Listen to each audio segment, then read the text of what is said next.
Hello दोस्तों, इस video के अंदर हम फ्लूइड मैकेनिक्स का सबसे इम्पोर्टेंट लॉ उसके बारे में बात करेंगे और वो लॉ है हमारा पास्कल्स लॉ, पास्कल का नियम। ये लॉ क्या कहता है कि मान लीजिए कोई फ्लूइड है, स्टैटिक फ्लूइड। तो स्टैटिक फ्लूइड का मतलब फ्लूइड रेस्ट कंडीशन में है। स्टैटिक फ्लूइड के अंदर कोई पॉइंट है, उस पॉइंट पर प्रेशर इंटेंसिटी है वो इक्वल होती है ऑल डायरेक्शंस में, इक्वल इन ऑल डायरेक्शंस। अब समझ के देखिए किस प्रकार से। पास्कल लॉ क्या कहता है कि in a static fluid intensity of pressure या pressure intensity at a point is equal in all directions और same in all directions. Suppose कीजिए कोई रूम है इस प्रकार से, और इस रूम के अंदर एक गेट यहाँ पर है और एक गेट यहाँ पर है। आप इस दरवाजे को, इस रूम का जो गेट है, डोर है, उस डोर को अचानक से, अब चूंकि इसको भी खुला रखना है आपको, आप इसको अचानक से बंद कीजिए या अचानक से खोलिए, तो आप देखेंगे कि जो दूसरा दरवाज़ा है, दूसरा डोर है, इस दूसरे डोर पर भी इफ़ेक्ट पड़ेगा। अब आप कहोगे, आप सोचोगे कि यहाँ हमने कौन सा फ्लूइड भर रखा है। तो जब भी फ्लूइड मैकेनिक्स की बात करते हैं, फ्लूइड की बात करते हैं, fluid is a substance that can flow. तो फ्लूइड्स में हम लिक्विड को भी लेते हैं, जैसे वाटर हो गया, और फ्लूइड के अंदर हम एयर को भी लेते हैं। ठीक है, तो इस रूम के अंदर क्या है, एयर है, वो फ्लूइड है।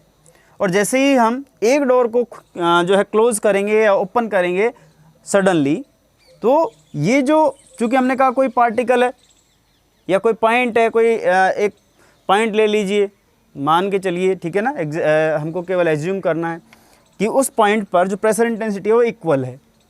तो हमने यहाँ से समझा कि एक डोर को बंद करने पर दूसरे डोर पर असर पड़ेगा। इसका मतलब intensity of pressure at a point in a static fluid is equal in all directions. कैसे इसको प्रूव करेंगे? तो इसको प्रूव करने के लिए सबसे पहले तो हम एक वेज शेप का फ्लूइड एलिमेंट लेंगे। एक वेज शेप फ्लूइड एलिमेंट ले रहे हैं। सपोज कीजिए ये फ्लूइड है, लिक्विड, उसमें से किसी पॉइंट पर कोई फ्लूइड एलिमेंट है, उसको हमने एनलार्ज करके इस प्रकार के, इस शेप का बनाया है। और ये कौन सी शेप का है? Veg shape. ठीक है, एलिमेंट। और 3D है, एक्स डायरेक्शन, वाई डायरेक्शन इस तरफ और जेड डायरेक्शन इस तरफ। अब जेड डायरेक्शन यहाँ दिखेगी तो नहीं, तो आप मान के चलिए जो परपेंडिकुलर टू द बोर्ड है वो इसकी जेड डायरेक्शन है। ठीक है, और उसकी डायमेंशन हम लेते हैं यूनिट। ठीक है, यूनिट विड्थ।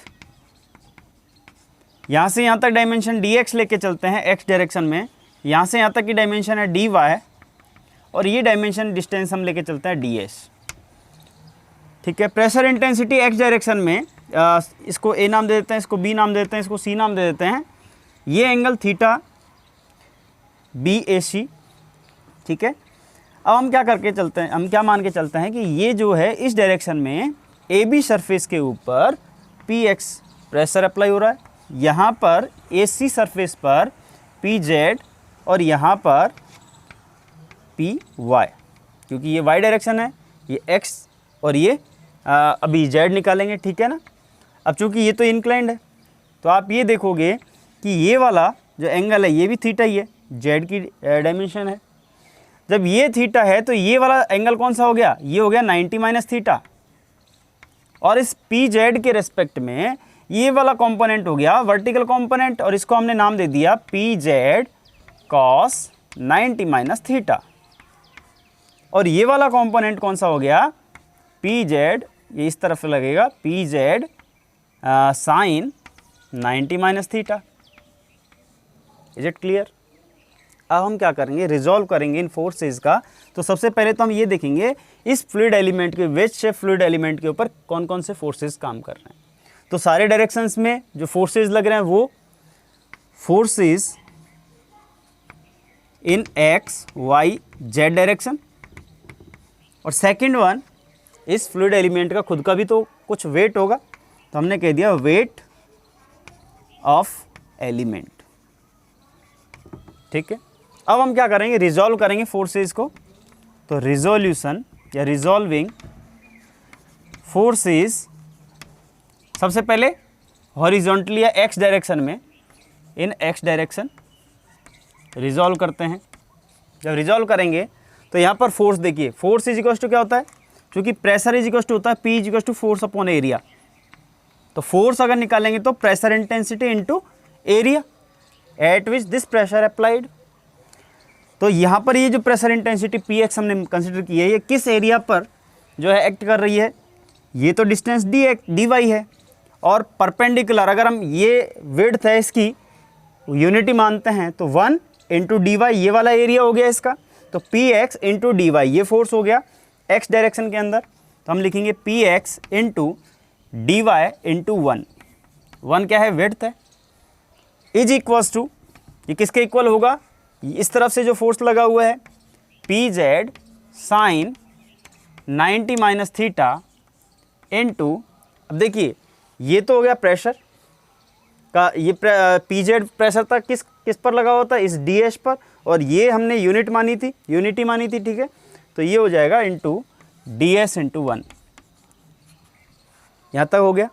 अब आप जब इसको साइन 90 माइनस थीटा और ds को एक साथ में लोगे तो आप यहाँ से देखोगे इस प्रकार से, अगर मैं इसका डायग्राम यहाँ पर बनाऊँ, ये ds है, ठीक है, ये एंगल हमने थीटा माना था, इसका मतलब ये एंगल भी हमारा थीटा हो गया, ठीक है। जब ये एंगल थीटा हो गया, ये ds है, तो ये क्या हो गया, ये कंपोनेंट ds cos थीटा हो गया, और ये वाला कंपोनेंट हो गया ds sin थीटा। इस प्रकार से हम लिख सकते हैं, ठीक है। यहां से ऐसे लिख दिया, अब ये साइन 90 माइनस थीटा है, अब ये ट्रिग्नोमेट्रिक रिलेशन है, तो साइन 90 माइनस थीटा क्या होता है, sine 90 minus theta is equal to cos theta. तो हमने कहा साइन 90 माइनस थीटा और ds को एक साथ में लेना है, तो ये तो हो गया कॉस थीटा और ये हो गया ds, तो ds इंटू कॉस थीटा, तो ये वर्टिकल कंपोनेंट हो गया, और ये किसके बराबर होगा, ए बी के, ये ds cos थीटा किसके बराबर होगा, ए बी के। इसका मतलब ए बी का मान कितना था, ए बी का मान था dy, तो यहाँ से हम लिख सकते हैं ds cos theta is equals to dy, ठीक है। तो आप इस इक्वेशन में ds cos थीटा की जगह क्या रख देंगे, dy, तो हमारे पास में आएगा px into d y is equals to pz into d y. तो dy से dy आप कैंसिल आउट कर दोगे तो हमारे पास में आएगा px is equals to pz, मतलब pressure intensity in x direction is equals to pressure intensity in z direction. ये बात होगी। अभी हमको रिजॉल्व करना फोर्सेस को वर्टिकली रिजॉल्व करेंगे। अब इसका कोई काम नहीं है, ये आप समझ चुके हैं, तो हम ये लिख देंगे यहाँ पर रिजॉल्विंग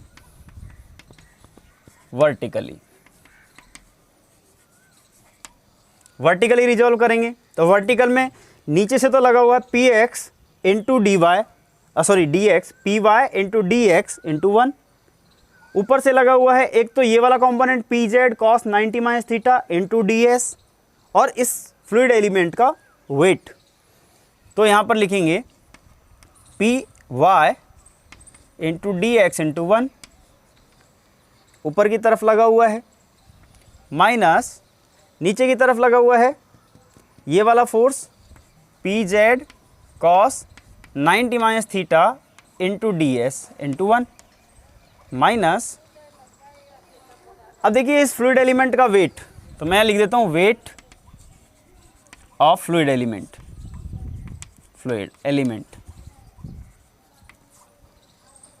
अगर कंसीडर करें, चूँकि हमने ये बहुत छोटा एक एलिमेंट लिया, बहुत स्मॉल एलिमेंट, ठीक है ना, और उस फ्लूइड के कंपैरिजन में इस फ्लूइड एलिमेंट का वेट है वो नेग्लिजिबल होगा, इसलिए इस वेट को हम क्या कर देते हैं, नेग्लेक्ट कर देते हैं। लेकिन फिर भी अगर हम बात करें कि इसका वेट कितना होगा, तो वेट क्या होता है, W is equals to mg, इस प्रकार से, और m क्या है, इसका मास है।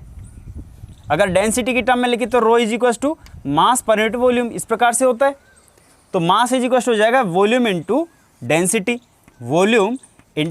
इस प्रकार से लिख देते हैं हम, वॉल्यूम इंटू डेंसिटी, और वॉल्यूम क्या हो गया, एरिया एरिया क्या है इस ट्रायंगल का, अगर ट्रायंगल मानते हैं वह शेप है तो ट्रायंगल है, इसका मतलब A B into B C, या हम कह सकते हैं 1/2 into A B into A C, sorry B C, ये तो हो गया एरिया। और 1 से मल्टीप्लाई करते ही इसका वॉल्यूम हो जाएगा ये, और इसको डेंसिटी से मल्टीप्लाई करते ही ये हो जाएगा मास m, ये हो गया, ठीक है। और मल्टीप्लाई कर देंगे g से, ठीक। तो हम यहाँ पर लिखेंगे since element is so small, element is so small then weight is neglected, neglected, ठीक है। वेट को हम नेग्लेक्ट कर देते हैं। अब हमको केवल ये वाली इक्वेशन चाहिए, हमको ये वाली इक्वेशन चाहिए,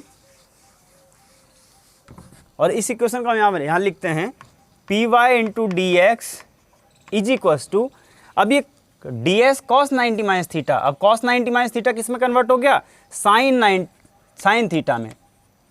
तो d s sine theta is equals to, अभी हमने देखा था ये डी एस है, अगर हम इसको भी थीटा लेते हैं इस प्रकार से, ये एलिमेंट था ये थीटा है तो ये भी थीटा है, ये पूरा अगर टोटल डी एस है तो ये हो गया डी एस कॉस थीटा, जो किसके बराबर था, इसके ए बी के बराबर, और ए बी का मान कितना था, डी वाई। अब इसका जो एलिमेंट होगा हॉरिजॉन्टल, क्योंकि ये तो वर्टिकल है वो तो कॉस का हो गया, ये हॉरिजॉन्टल है ये डी एस, ये साइन थीटा हो गया, और ये किसके बराबर हो गया, डी एक्स के बराबर हो गया। तो हम यहाँ लिख देंगे P z into D s cos theta को एक साथ में लिख देंगे हम D s cos theta into 1। अब डी एस कॉस थीटा को हम लिख देंगे डी एक्स, तो हमारे पास में आ गया p y into d x is equals to p z into d x, d x से डी एक्स कट जाएगा, हमारे पास आ गया p y is equals to p z. और पहली इक्वेशन से हमारे पास में आया था p x is equals to p z. Last में लिख सकते हैं since p x is equals to p z, p y is equals to p Z, then we can say p x is equals to p y is equals to p z. Intensity of pressure in static fluid at a point is equal in same direction, मतलब अगर हम 3 direction लेके चलते हैं x y Z, तो तीनों direction में जो इंटेंसिटी है प्रेशर की किसी पॉइंट के ऊपर वो समान होगी, इसका मतलब पी एक्स बराबर पी वाई बराबर पी जेड। मैं समझता हूँ दोस्तों आपको ये पास्कल लॉ समझ में आया होगा, बहुत ही इजी वे में समझाया है। और अगर आपको वीडियो अच्छा लगा हो तो प्लीज़ वीडियो को लाइक कीजिए और शेयर कीजिए और चैनल को सब्सक्राइब कीजिए। बहुत बहुत धन्यवाद।